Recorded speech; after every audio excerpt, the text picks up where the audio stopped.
Well, Donald Trump has begun his second term in the White House with a flurry of executive orders, more than any other president on day one in office. He's trying to use his renewed power to reshape the U.S. and reverse many of former President Joe Biden's policies on the environment, on immigration, on trade as well. Also rolling back a Biden directive meant to prevent discrimination based on gender identity and sexual orientation.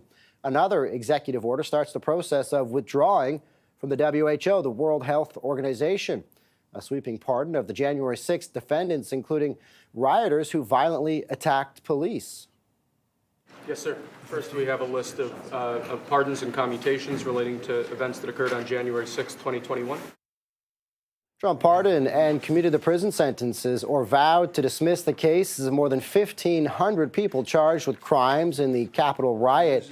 The action paves the way for the release of people found guilty of violent attacks on police. Joining me now is Michael Bitzer, political analyst with Catawba College. Michael, thanks so much for joining us on CTV News Channel in Canada. My pleasure.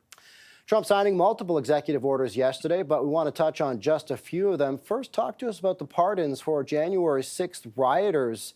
How are people reacting to this? I think certainly it will be a partisan divide over these pardons and commutations.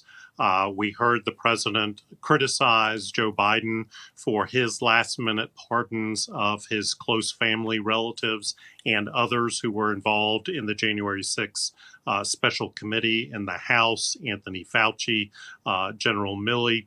But we are seeing the president say these pardons are needed for who he termed hostages to the Department of Justice. So I think that this will be indicative of the partisan divide in the country. People will see it through their partisan lenses, and this will only inflame the rhetoric and the divisiveness of these first few days of the Trump administration. Yeah, not a surprising one, as we heard him say this several times in the campaign trail as well. Another big one, withdrawing the U.S. from the World Health Organization.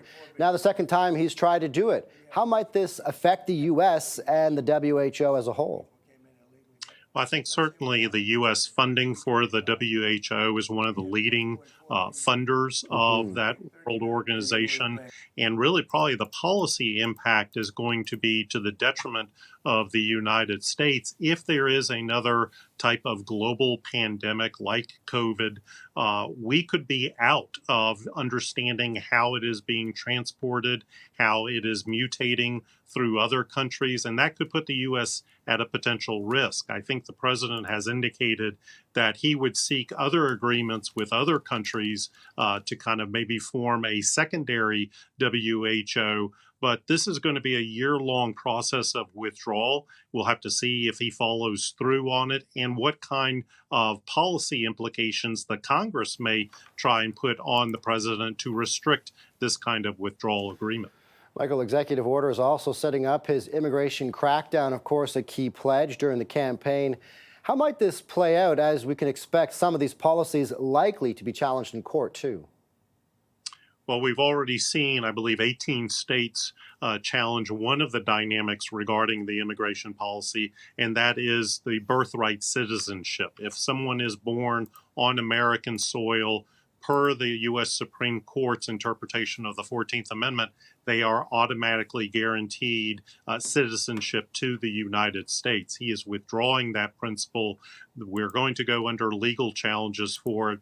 The military aspect, going to the southern border and increasing the guardianship there, will be certainly something that Congress will also want to weigh in on. And, you know, where the raids are going to occur. I think everybody is expecting within the week some monumental raids in various cities. We'll have to wait and see how that plays out. But this is, again, one of those campaign pledges that the president promised he was going to take care of on day one. All right, lots of executive orders already on day one. Michael Bitzer, a political analyst with Catawba College in North Carolina. Thanks so much for joining us today. My pleasure.